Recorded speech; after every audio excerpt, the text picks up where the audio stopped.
네, 안녕하세요. 빌딩 PT의 이코치입니다. 오늘 정부에서 상업용 부동산을 LTV 70%에서 40%로 낮춘다고 발표를 했습니다. 자, 예를 들어 감정가가 100억이라면 지금까지는 70억을 대출해줬다면 앞으로는 40억만 대출을 해주겠다는 말입니다. 상업용 부동산은 대출이 8할이라고 할 정도로 굉장히 중요한 대목인데 이 대출을 내렸다는 것은 사실 상업용 부동산에 상당한 타격이 갈 수밖에 없다는 점이죠. 그래서 오늘 많은 분들이 좀 깜짝 놀랐을 거라고 생각을 해요. 저 또한 이 사업과 관련된 일이기 때문에 상당히 많이 놀래고 걱정을 했습니다. 그런데 이게 가계 대출만 해당이 되겠죠. 일반 임대사업자는 해당이 안 된다라고 판단이 됩니다. 또한 지원형님들에게도 여쭤보니까 빌딩 대출은 전혀 무관하다라고 확답을 들었습니다. 물론 내일 좀 더 알아봐야 되겠지만 설령 이 대출이 저는 낮아진다고 하더라도 저는 상업용 부동산에 크게 영향이 미치지 않을 거라고 생각을 합니다. 왜 그러냐면 최근에 투자자들이 과거와는 정말 다른 행보를 보이기 때문입니다. 예전에는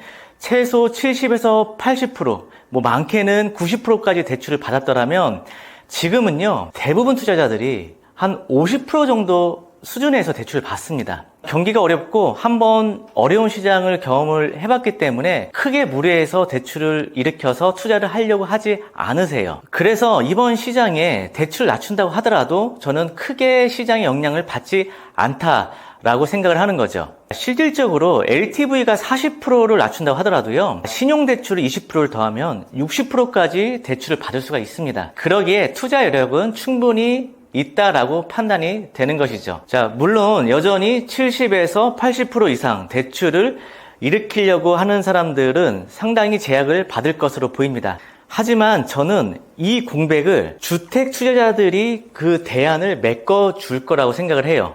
앞으로는요, 이 주택시장의 갭 투자는 저는 완전히 막혔다라고 봅니다. 결국은 이 주택을 찾던 투자자들이 대안을 찾을 것이고, 저는 그 하나가 바로 이 상업용 부동산으로 갈아탈 가능성이 상당히 높다는 거죠. 일단 상업용 부동산은 안정성이 있고 또 수익이 나오기 때문에 여전히 매력이 있는 시장이며 그 수요 대처로 충분히 이 빌딩 시장으로 몰릴 가능성이 있다라고 판단이 되는 겁니다. 물론 주식도 있고 예금 금리도 있고 다른 투자 대안도 있겠죠. 하지만 주식은 불안성이 상당히 높지요. 또 여전히 우리나라 사람들에게는 주식은 불안하다라는 인식이 굉장히 높습니다. 또 예금 금리도 점점 금리는 내려가고 있기 때문에 사실 은행에 넣어놔도 세금 떼고 나면 별로 재미가 없습니다.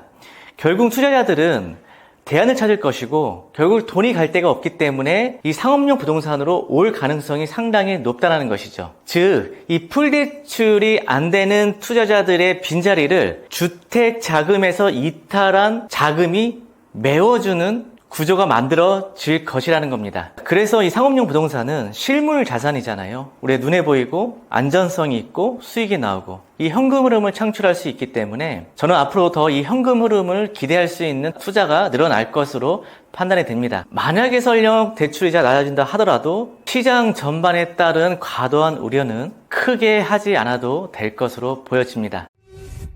현재 이재명 정부에서 이렇게 발표를 한 이유는 점점 이 주식시장을 키우려고 하는 의도가 보입니다. 그런데 아직 우리나라는 이 주식에 대한 불안감이 있고 또 주식을 설령 포트폴리오를 담더라도 큰 돈을 투자하기는 어렵습니다. 일부 돈을 투자를 하죠. 그리고 우리나라에 아직 해결되지 못하는 문제들이 많죠. 저출산, 고령화, 또 정치, 경제, 안보 이런 불안감들이 있기 때문에 주식시장에 대한 아직 회의감이 많은 건 사실입니다. 결론은 설령 LTV가 하향이 되더라도 중장기적으로는 오히려 상업용 부동산이 안전한 수익성 자산으로 인식이 되어서 수요를 더욱 강화시킬 요인이 될 가능성이 높습니다. 자, 이상 오늘 영상은 마치도록 하겠습니다. 감사합니다.